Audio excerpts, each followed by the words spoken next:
Welcome back to the Bear Market Brief podcast. I'm your host, Aaron, and today we're talking Russia's military. There's a joke about Russia's newest tank, the T-14, otherwise known as the Armata, and it goes something like this. The Armata is such a powerful tank that a single brigade could destroy, Russia's entire budget. So what is the latest with Russia's military? How is modernization going? What are its priorities these days? And what are the misconceptions out there? Joining us to discuss is none other than Michael Kofman. Michael is the director of the Russia Studies program at CNA and a fellow at the Kennan Institute with the Woodrow Wilson International Center here in sunny Washington, D.C. His research focuses on Russia and the former Soviet Union, and he specializes in Russia's armed forces, military thought, capabilities, and strategy. We had a great, expansive conversation and hope you enjoy. So, to kick things off, I want to start with a big question. What is Russia's military for? And I don't mean what does it do? We know it has hardware, tanks, fighters, but what strategic, doctrinal concerns motivate its generals? Yeah. Well, militaries are never for just one specific thing, but the order of priorities that the military has to deal with are first and foremost to defend the state, and for a lot of political systems and regimes that identify themselves as a state from enemies that could be existential, that is to deter great powers or superpowers like the United States. The second one is often, to be able to be a useful instrument of national power in pursuit of the state's foreign policy in both wars, defensive or offensive. Although, most regimes tend to characterize their conflicts, however they may be, as defensive, right? They always rationalize them as such. The job of the military is to be able to handle a range of conflicts and contingencies. And for the Russian military, that is broadly 5 types of conflicts that they have to be able to deal with. Deter, and if deterring those conflicts isn't possible, then to be able to win, or in cases like nuclear war, where, what victory looks like doesn't really qualify as a victory, where we like to say attain the best possible outcome for the state in a sort of lose-lose scenario, right?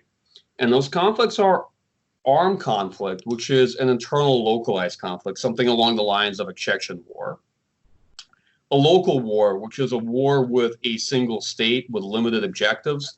That is like a Russia-Georgia war or the Russia-Ukraine war.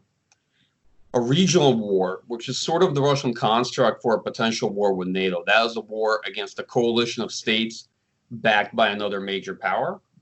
And a large-scale war. And the large-scale war is a multi-theater war. That is a war that takes place on several fronts against a big power that's a global force like the United States. And then there's also nuclear war, but nuclear war is a discussion really about a strategic nuclear exchange, right? That's to be able to deter a nuclear attack by a power like the United States and to have a survivable nuclear deterrent to retaliate against it. So these are kind of the Russian doctrinal constructs for the conflicts that the military has to be able to deal with. In terms of priority, it's safe to say that priority number one is, of course, maintaining a survivable nuclear deterrent that, in Russian view, secures the sovereignty of the state. Maintain a capable conventional military and conventional deterrent that's able to take on the United States and NATO on one front, or able to take on China in the Far East if need be. Although that's definitely geared much more towards NATO and the United States than it is towards China. That's an honest reading. And then the third one is to be able to conduct a limited intervention in Russia's near abroad, like in Central Asian states or the Caucasus, and increasingly added to that is the capacity for expeditionary operations like Syria, to be able to leave Russia's immediate region and project power to at least an adjacent region. We're not talking about a massive global force like the United States, which is heavily based around the logistics required to project power around the world, right? But we are talking about the ability to project power in a limited way beyond Russia's immediate region into another region or another country's backyard. Fascinating. Yeah, it's the topic of a lot of conversation, not least on Twitter, but I'm sure in the Pentagon as well. Relating to projecting power, I want to talk about some of the lessons learned for Russia doing that, both in its quote unquote near abroad, but also beyond its immediate region. So we've had, going back to 2008, interventions in Georgia, Ukraine, now we have Syria, Libya. So could you walk us through some of the lessons learned, the experience of Russia in each conflict? What are the takeaways? What changes has it prompted? Has it been successful or unsuccessful, and why? Yeah, that's a great question. So let's kind of try to situate these conflicts in this conversation in the context of what's taking place in the Russian military. The Russian military went through a period of transformative reform starting in late 2008. They were long overdue. And that's Soviet mass mobilization army that Russia had inherited. And the honest story is that Russia had attempted partial reforms throughout the 90s and had some successful stabilizing reforms through the 2000s before the Russia-Georgia war. But the big reforms really were starting to take place between 2008 and 2012. On top of that, the Russian government launched a massive modernization and recapitalization program starting in 2011, and it's still running through today. And this program was designed to basically make up for 2 decades of divestment in the Russian military, and to infuse it with modernized equipment, new equipment, and to deploy it and the like. So these programs have been proceeding in tandem, and you could see big changes began to take place after 2013. Both conflicts, both the Russian war in Ukraine and the Russian intervention in Syria, they're essentially bloodying the force, and in Syria quite intentionally, and that the reforms began to take a somewhat different direction after 2013 under new military leadership. As you know, the military leadership changed in that year from the Minister of Defense being Serdyukov and the Chief of General Staff being Makarov to Shoigu and the Chief of General Staff being Valery Gerasimov. Okay, so they basically inherited this raw, undercooked piece of meat as a military. They'd gone through these reforms, but had yet to congeal into a real fighting force, and was sort of a standing army. It had some new equipment, but it had a long way to go to be in a place where it could force generate, that is, get the troops from their garrison with their gear, deploy somewhere far off from where they were based, and actually project power, even just to Russia's borders. So Ukraine ends up being, in some ways, the first test or contest for this force, and parts of the Russian military are rotated to Ukraine in battalion tactical groups, in many ways intentionally to bloody them and spread the experience. And that continues to a much greater extent in Syria. The real crucible for the Russian military is Syria. Syria is the place where all senior Russian commanders go to get operational experience and to get command experience. And through Syria, Russia has rotated the entire senior officer corps of military district commanders, combined branch and arm commanders, combined army commanders, deputy commanders, even division commanders.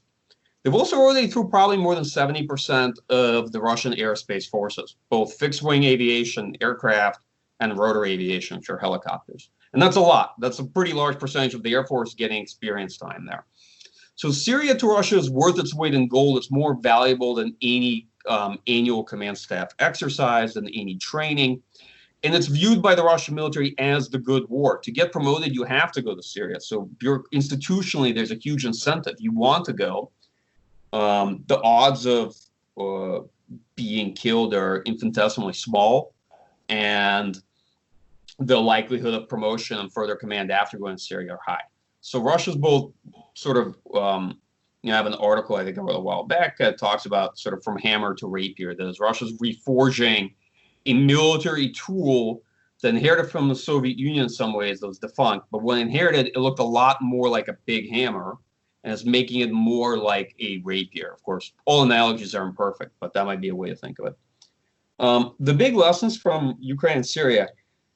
From Ukraine, there aren't too many. I think Ukraine showed for Russia that in terms of equipment, Russian good enough was more than sufficient to beat any former Soviet republic, and the strongest former Soviet state was definitely Ukraine.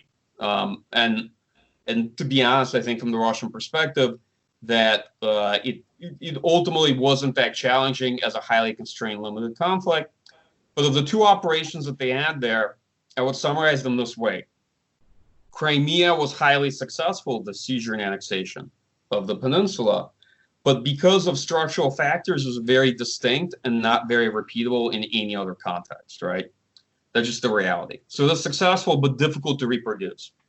What happened in Donbass and Eastern Ukraine, I think from Russian point of view, is easily reproducible, but nobody wants to reproduce that because it was a fitful cycle of escalation.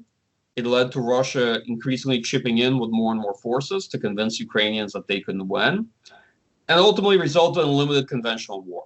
And that's how actually a lot of Russian conflicts add up. For all this talk about hybrid war and integration of irregular, unconventional, and other approaches with conventional ones, the reality is that most Russian wars are high-end conventional conflicts where all this other stuff is sort of noise and tanks really decide what happens, or aircraft in the case of Syria.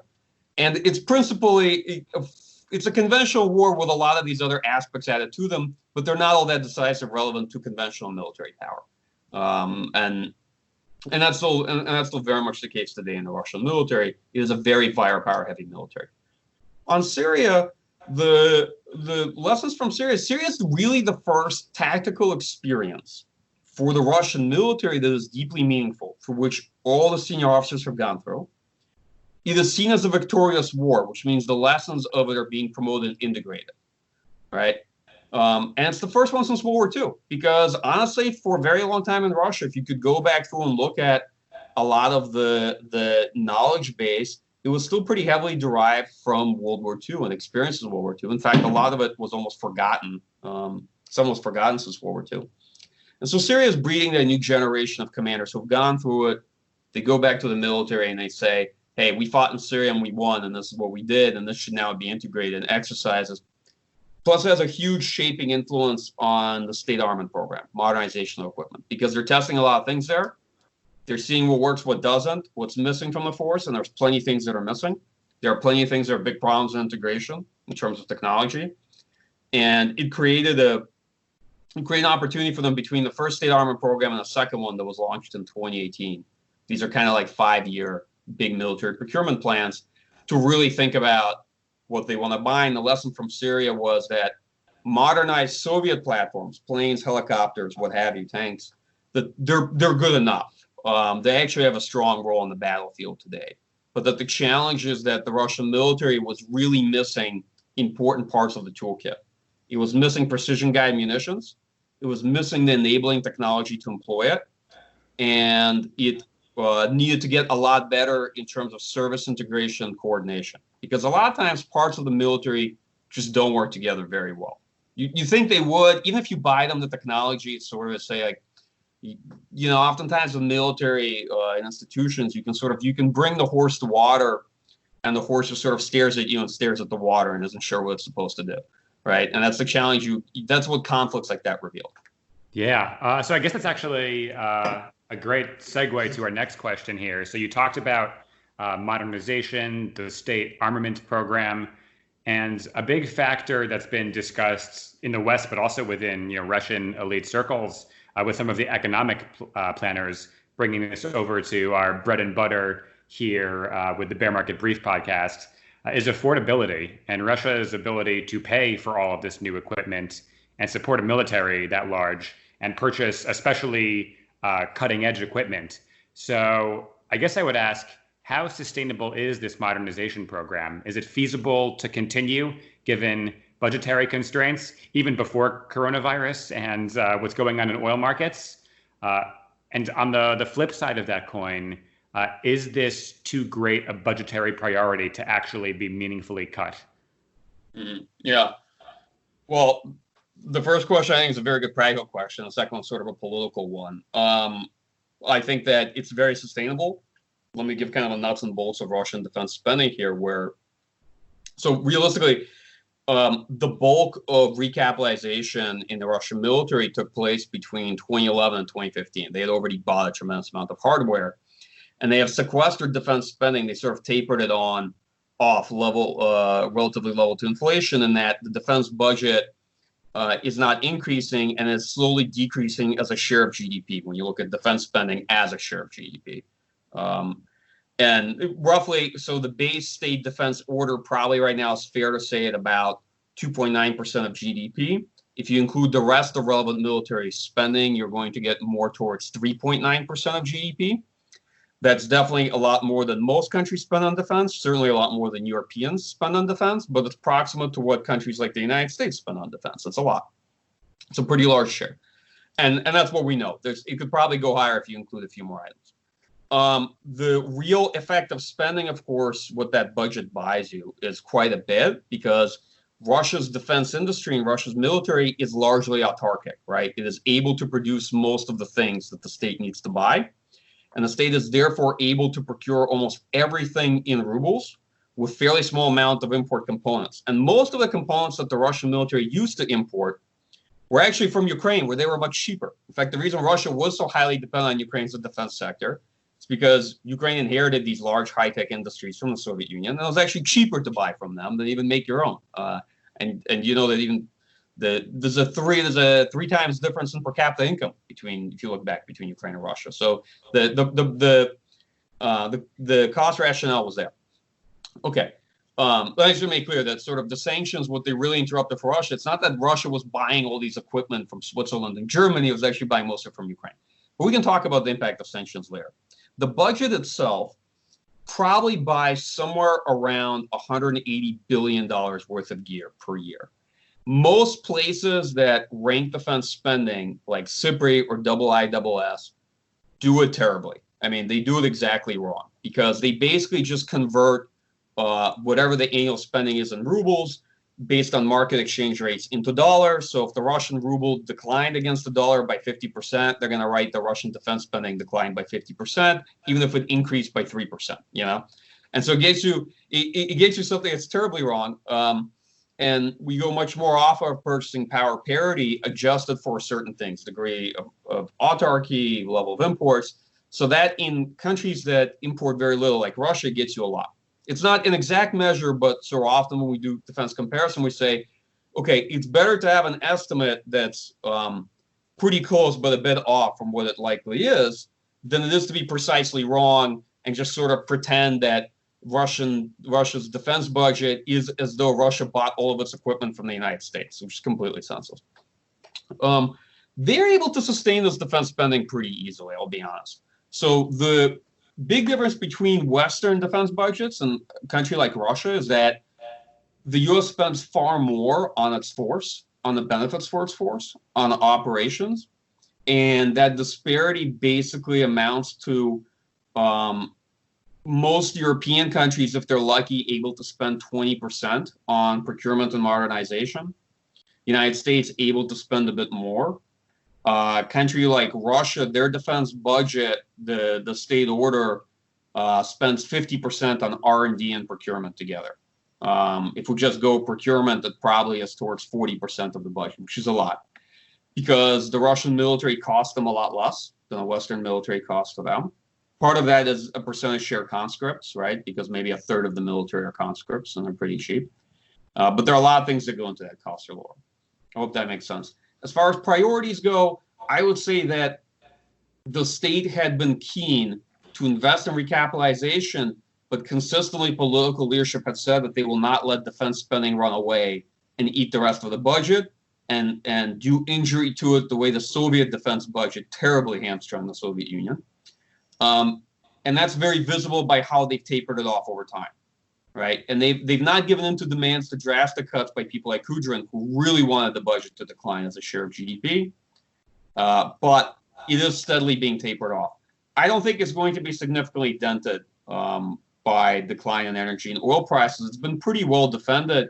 And if you look at defense spending, both military reform modernization, let's say after 2008 crisis, you'll see that the reforms are basically launched in the midst of low oil prices in 2008. And a lot of the investment is being done sort of incongruent with shifts in energy prices, if that makes sense. So it doesn't seem to be pegged to them. So it seems like a pretty stable priority over the long term, much more minute shifts than rapid adjustments of course, depending on the economy. Yeah, I think what's happening is that they're coasting because they already had the sunk cost of the recapitalization period, and now they're able to spend much less to maintain a rate of modernization and procurement per year that will afford them to keep pace, right? And again, given that they buy way more stuff than any Western military, right, as a share of the budget, because you always say, you don't just look at spending, you say, how do people divvy up their spending, what they buy? You can see that actually, even with increased defense spending, Europeans realistically are going to have a very hard time to keep up in terms of capabilities and in terms of operational readiness and what they're able to field as a force. Because, and this for your listeners, you're often dealing with a basic triangle between investments, and a military has to balance between three things in investments. The first one's the size of the force, whether it's going to be big or small, how many things you have. The second one is capabilities, what kind of weapons it'll have. You can have a very large force, but it's not going to be armed very well. There's plenty of militaries that look like that. You can have lots of people, but they don't have a lot to fight with. Or you can have a couple F-35s, but you're only going to have 5 of them. They can be super expensive and very capable, but they'll be very few. And the third one's readiness. How ready is that force? What can you generate on relatively short notice? Because I often tell sort of juniors in the office and others, Excel spreadsheets don't fight. Lots of militaries look amazing on Excel spreadsheets, and they actually cannot march off of that Excel spreadsheet in real fighting power to any military contingency. They are terrible. They're going to run out of ammo. They're going to run out of munitions and have all these units. In many ways, this is a story with NATO on paper. And then you ask them, how much time do you need to be able to generate all those people that you have on paper? And the answer might be a year. Okay, I need a year's notice for all that. And then you ask, well, what could you get me in under a month? Well, under a month, it's going to be a very small fraction of what's on that piece of paper. So relating to NATO, and you mentioned keeping up, I think a relevant question is Russia, and this relates to sanctions as well, Russia's capability to, quote unquote, keep up with Western militaries. Where does it stand in comparison? Has the recapitalization, the state armaments program narrowed the gap meaningfully? Yes, absolutely. The main limitation on Russian military modernization has always been industrial capacity, not so much R&D. They have a real challenge in being able to mass and serial produce the latest generation of equipment. And that is born of a defense industrial capacity, actually building the thing. They've done very well in putting into action, deploying across the force, the latest generation of technology, a lot of it based on Soviet design, sort of the things that the Soviet Union would have deployed if it was alive in the 90s. And they've done incredibly well, despite all this talk about brain drain from Russia. Oh my God, I've been hearing the story for a long time. They've done incredibly well in key technologies when we're talking about this current generation of warfare, from hypersonic weapons to electronic warfare to advanced and novel nuclear weapons. I would say that on the whole, across the board, for a much smaller amount of money spent on R&D and procurement, they've done very well in terms of technology and know-how. What's in question is whether or not they will have the capacity to distribute along the force these capabilities in a sizable, sort of on a scalable manner, right? That they're able to serially produce. They both have the money, but most importantly, the defense industrial capacity. And where I think I tend to come down is most of the writing that says there are financial limitations, and that is what's suppressing Russia's ability to modernize, is wrong. And we see that fairly consistently in most sectors. Okay, money obviously is a constraint, and it forces a defense establishment to make choices, but that's not the primary constraint. It is mostly the ability to actually produce the stuff, because Russia's missing a lot of key enabling industries and civilian industries that the United States has and other countries have that make lots of basic things, whether it's light aircraft engines to electronics components that are its real Achilles heel. That's where a partnership with countries like China really comes into play. Gotcha.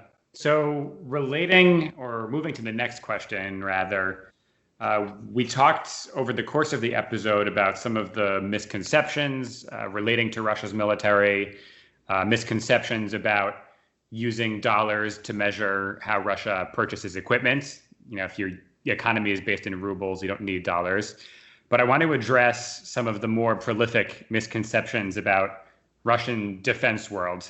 To name a couple of them, you see frequently, maps of the Baltic Sea and where Russia has its S-400s and S-300s oh my God, these are invisible force fields. Whatever are we going to do?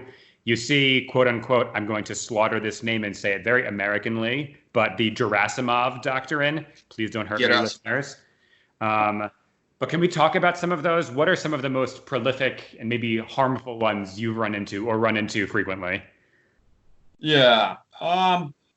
Look, as always, you get these sort of tropes and faddish things that emerge when people are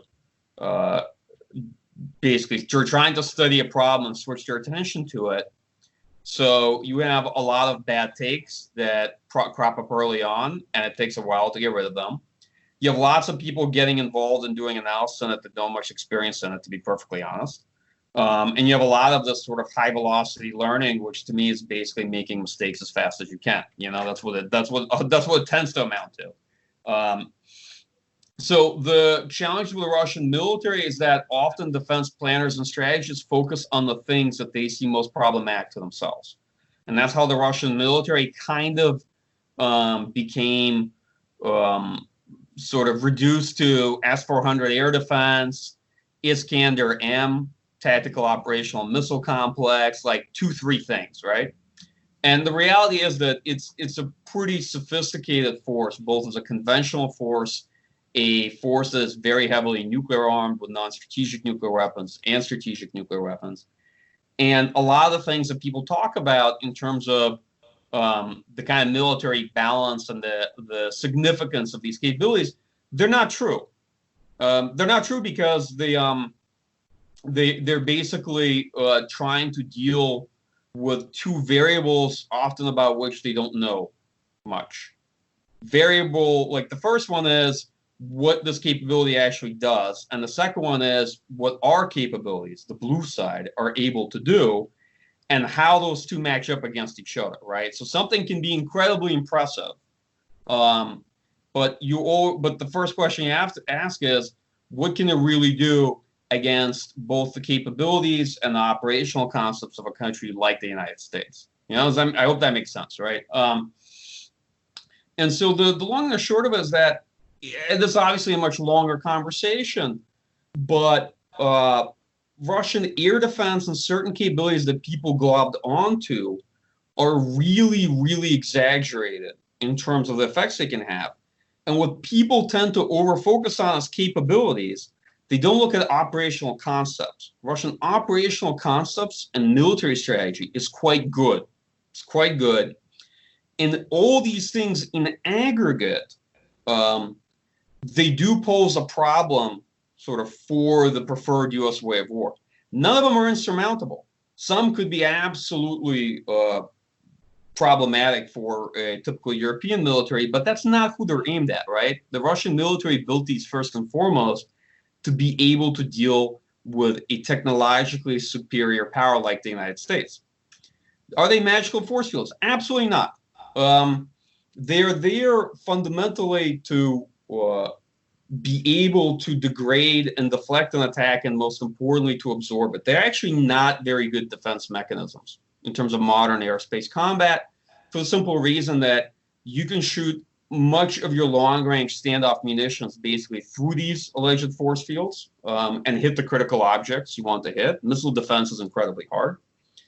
The second one is that with a fifth-generation Air Force, the real net impact of all that air defense against stealth aircraft is very questionable, that matchup. And I won't get into that conversation, but just to say that, again, you're dealing with a lot of technological complexities that it's very hard to represent with these silly red angry circles on a map like journalists tend to draw them. And that basically shows a hypothetical range of the radar or missile on air defense, but it's not meaningful. It doesn't mean anything in a military sense. And so the sort of answer people want is, well, how good is that military?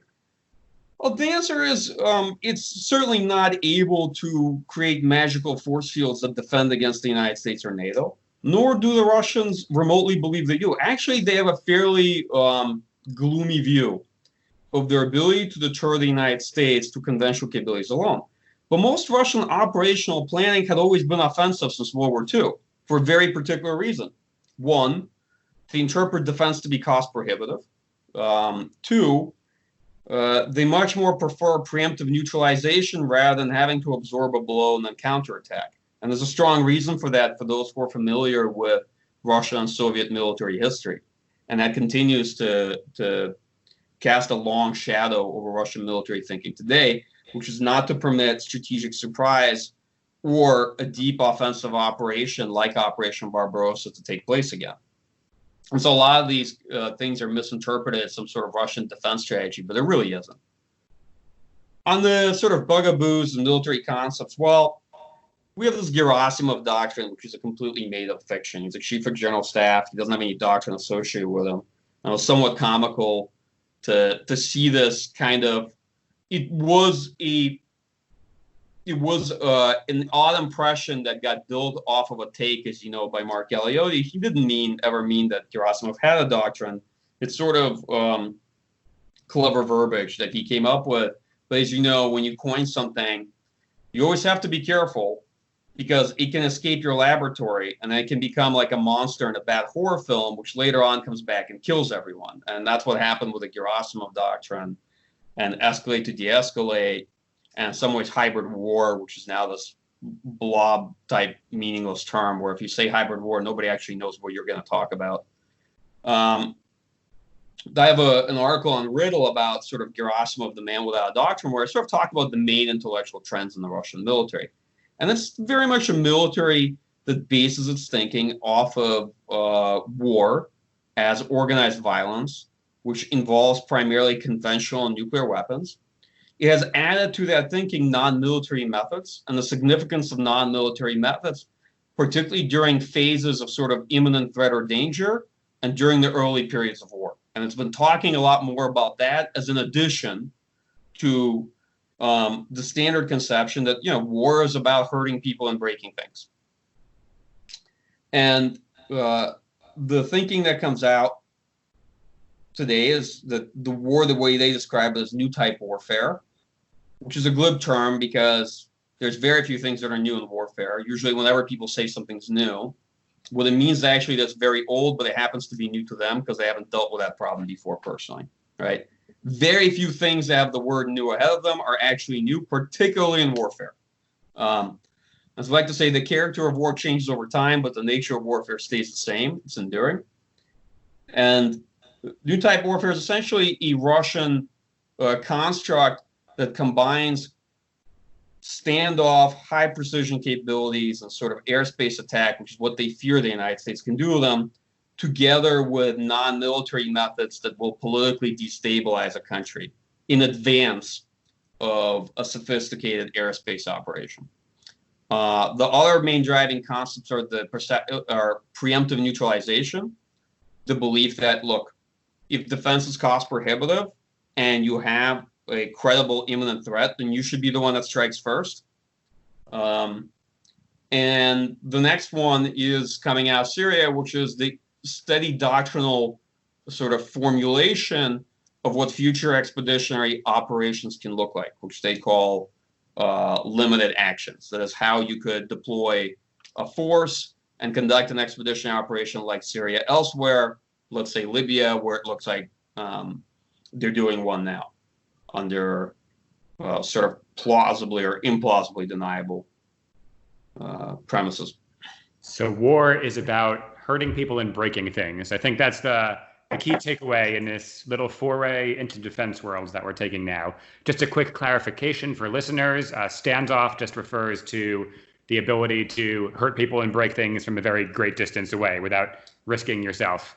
Mike, thank you so much for joining us today. This was really revelatory. I'm sure everyone learned a lot. We thank you again. Yeah, thanks for having me on your program. It's been a pleasure. Thank you as always for tuning in, and be sure to follow BMB Russia and Ukraine on Twitter at the handle @BearMarketBrief. I've got a really interesting 2-part feature in the works, so more to come soon. BMB is a project of the Foreign Policy Research Institute, a nonpartisan think tank in Philadelphia. For more information about this and other initiatives, be sure to visit www.fpri.org.